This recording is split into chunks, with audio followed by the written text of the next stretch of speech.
क्या दिल्ली में यूट्यूब पत्रकार रहे मनीष कश्यप प्रचार करते दिखेंगे? क्या 400 पार टारगेट को पूरा करने के लिए बीजेपी ने एक बड़ा खेल खेला है? क्या बेतिया में संजय जायसवाल जो भाजपा के उम्मीदवार हैं, उनकी जीत सुनिश्चित करने के लिए बीजेपी ने यह योजना बनाई? क्या मनीष कश्यप के राजनीतिक महत्वाकांक्षा पूरी हो गई? क्या मनीष कश्यप के समाज सेवा की मंजिल किसी भी पार्टी का दामन थामकर सदन तक पहुंचना था? और अंत में एक बड़ा सवाल कि क्या मनीष कश्यप राजनीतिक तौर पर अपनी लोकप्रियता को गंवा रहे हैं, गंवा दिया, या फिर उनकी राजनीति पर विराम लग गया?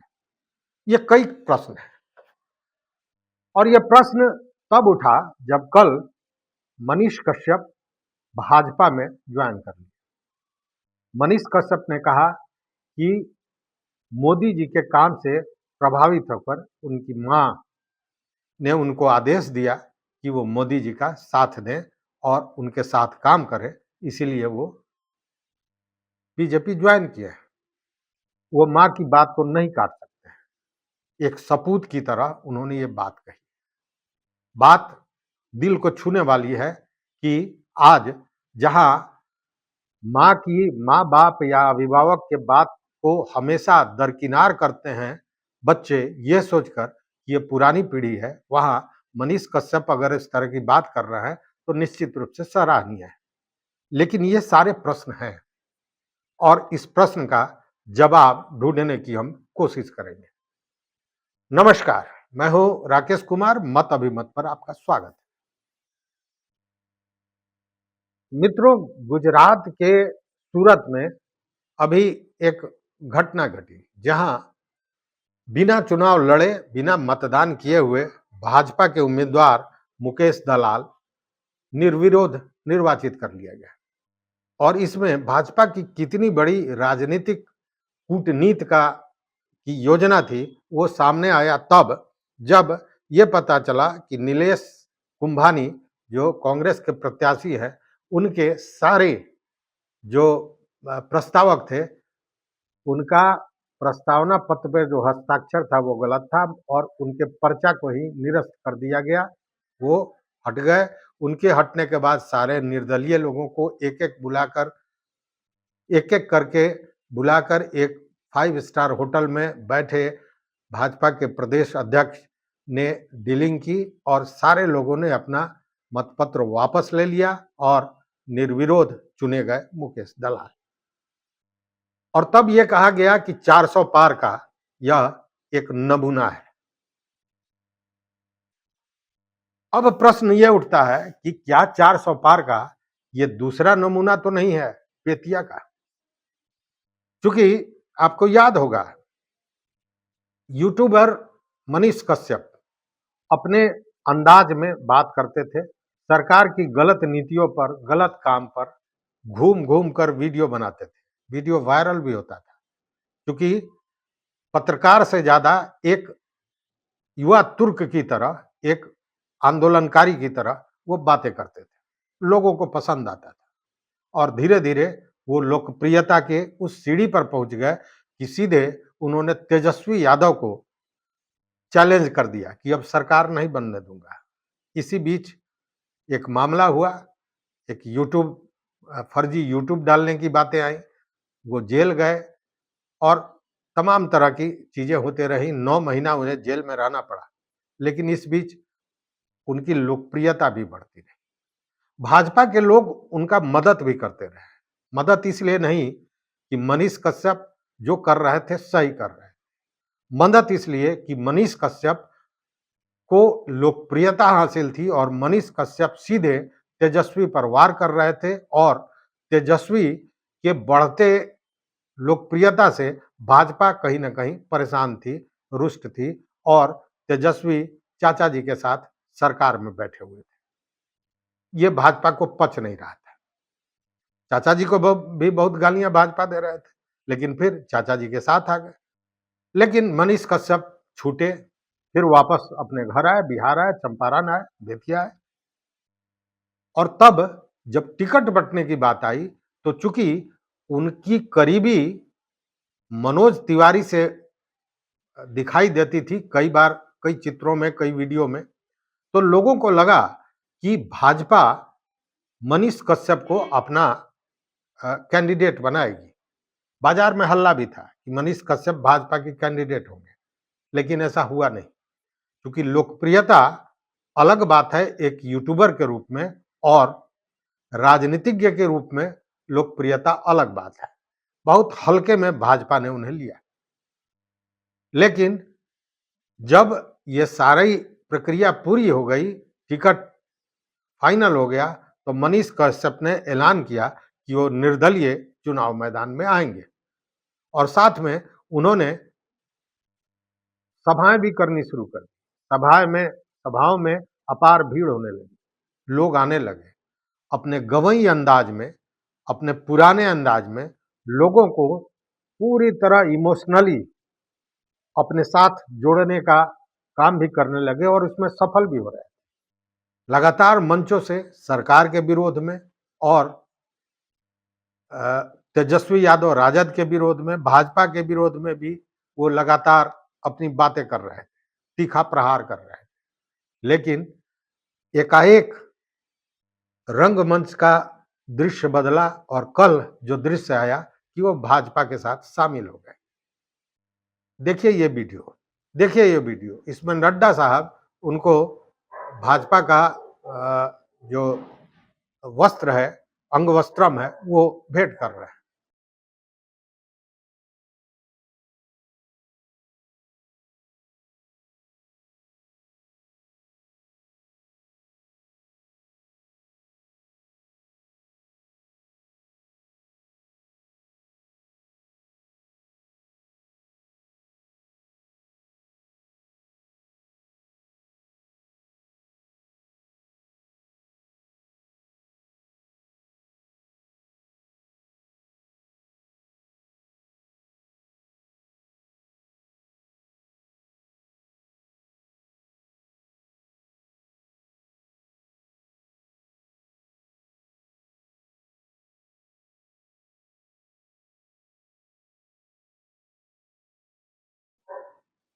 यहाँ इस वीडियो में देखें आप किस तरह मनोज तिवारी उनको रिसीव करके ले जा रहे हैं। पटना से ही मनोज तिवारी साथ में थे, संजय मयूख थे। भैया मनीष जी यहाँ बैठ गए।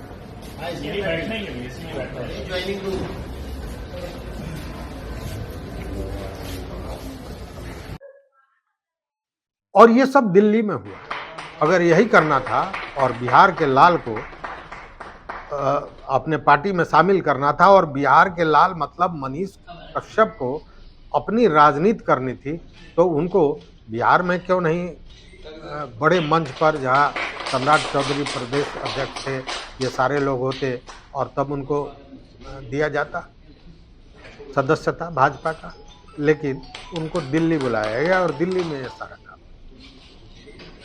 इसको लेकर उन्होंने कहा भी, जो मैंने कहा कि माता जी का ये आदेश था और इसलिए हमने ये किया है। मैं अपनी माँ की बातों को नहीं काट पाया, क्योंकि मुझे पता था जब मैं जेल में था, जब तेजस्वी यादव जी और उनकी सरकार ने मुझे जेल में डलवा दिया था, तो माँ मेरी जब कष्ट झेल रही थी तो उनको कौन कौन से लोगों ने साथ दिया। जब मैं अंदर था तो मनोज भैया, संजय मयूख भैया, विनोद तावड़े सर, उसके सुशील मोदी जी, विजय सिन्हा जी, ऐसे ऐसे अनेकों लोगों ने साथ दिया। अगर किसी का नाम छूट जाए तो मैं माफ़ी चाहता हूं। तो जब मनोज भैया का फ़ोन आया माँ के पास, तो माँ ने बोला कि नहीं, उनका बात नहीं काटना है और मोदी जी के नेतृत्व में तुमको काम करना है। अब बीजेपी के पक्ष में जो है आप चुनाव प्रचार करेंगे? मैं कभी भी बीजेपी के खिलाफ नहीं था। मैं बस, मेरी लड़ाई जो है बिहार का सबसे करप्ट परिवार जो है उससे है। जो किसी को भी दबा के जो है खत्म करना चाहता है लालू परिवार, उससे है। तो मेरी लड़ाई पहले भी थी, आज भी है और भविष्य में भी रहेगी। मनीष कश्यप की मां भी हमारे साथ है, उनसे हम बात करेंगे। जी, आप हमें बताइएगा कि मोदी जी की किस बात से आप प्रभावित हैं? मनीष इधर आ जाओ। एकदम उनका वीडियो कॉल से हम देख रही हूँ, बहुत हमको अच्छा लगे, तो आज अपने बेटा को उनके पास सौंप रहे हैं। लेकिन मैंने जो एक प्रश्न पूछा है कि क्या मनोज तिवारी जहां से खड़े हैं दिल्ली में, वहां प्रचार करते दिखेंगे मनीष कश्यप? तो इसका सीधा जवाब है कि हाँ, वो दिखेंगे। क्योंकि कन्हैया कुमार के सामने आने के बाद मनोज तिवारी की घिघी बंद गई है।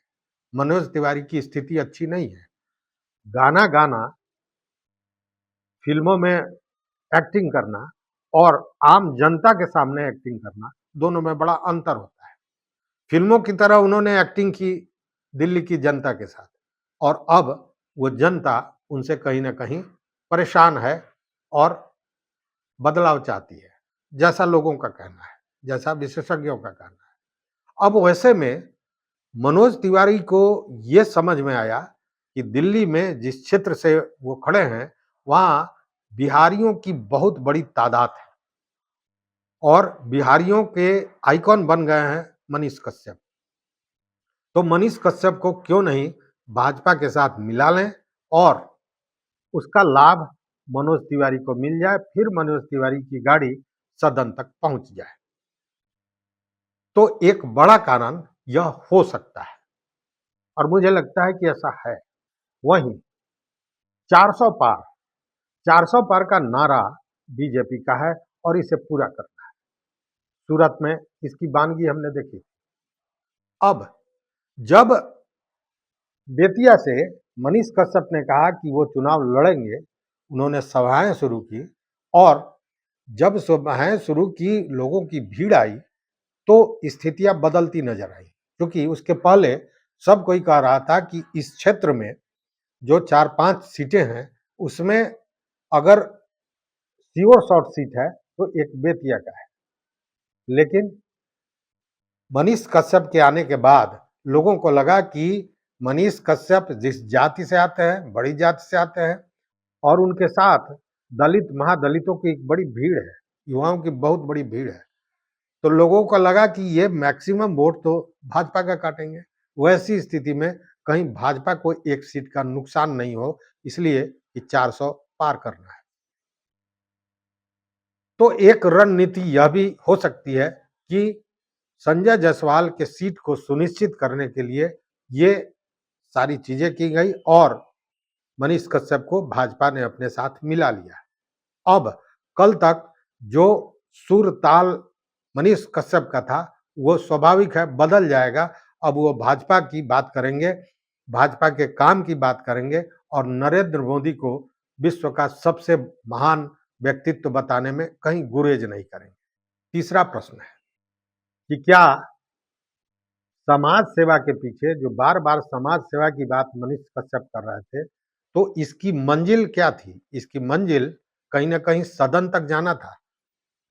क्या मनीष कश्यप भावी विधायक हो गए तो निश्चित रूप से जो लोकप्रियता उन्होंने हासिल की है, तो वो आने वाले समय में नेता तो होंगे निश्चित रूप से भाजपा के साथ।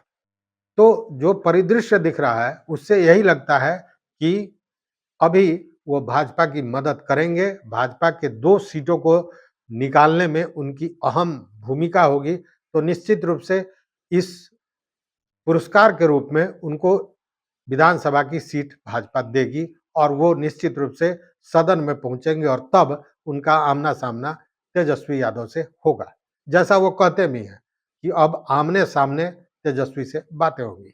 तो फिर वही प्रश्न कि क्या मनीष कश्यप के समाज सेवा का उद्देश्य यही था? क्या वो अपनी समाज सेवा पूरा कर लेंगे? और जैसे ही वो भाजपा को ज्वाइन किए हैं, तब तक जो क्षेत्र के लोग हैं, उनमें भी तमाम तरह की बातें आ रही कि जो वो बात कह रहे थे कि कम से कम 1 लाख लोगों को नौकरी देंगे, शिकायत केंद्र खोलेंगे, रक्सौल और बेतिया को बड़े शहर का रूप देंगे। उन्होंने कहा कि बेतिया को बनारस बनाऊंगा और रक्सौल को सूरत जैसा बनाऊंगा, मतलब उद्योग का व्यापार का क्षेत्र बनाऊंगा। ये सारी चीजें कर पाएंगे? तो आम आदमी का कहना है कि नहीं, वो अब कुछ नहीं कर पाएंगे, इसलिए कि वो अब भाजपा के गोद में है। भाजपा जो चाहेगी वही होगा और इसमें इनका कुछ चलेगा वलेगा नहीं।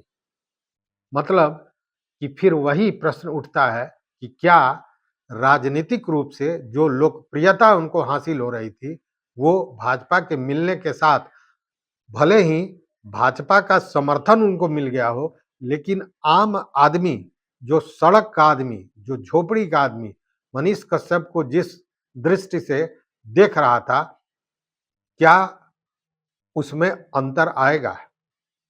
क्या इसे हम कह सकते हैं कि एक बहुत बड़े और उज्जवल राजनीतिक भविष्य पर भाजपा में शामिल होकर मनीष कश्यप ने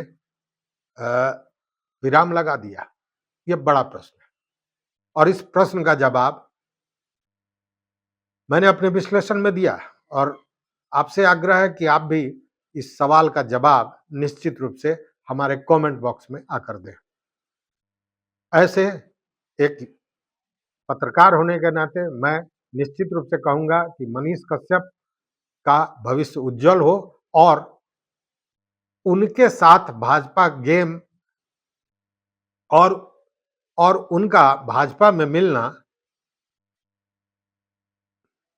और भाजपा में जो मिले हैं, यह केवल मनोज तिवारी, संजय जायसवाल के सीट को सुनिश्चित करने और 400 पार करने के लिए नहीं हो, साथ में मनीष कश्यप के भविष्य के साथ में मनीष कश्यप के भविष्य को बनाने के लिए भी भाजपा ने ऐसा कृत्य किया हो, यही हम भी चाहते हैं। तो देखते रहिए मत अभिमत। अगर चैनल पर नए हो तो निश्चित रूप से सब्सक्राइब कीजिए, लाइक कीजिए, दोस्तों के साथ शेयर कीजिए और अपना मत जरूर दीजिए। बहुत बहुत धन्यवाद।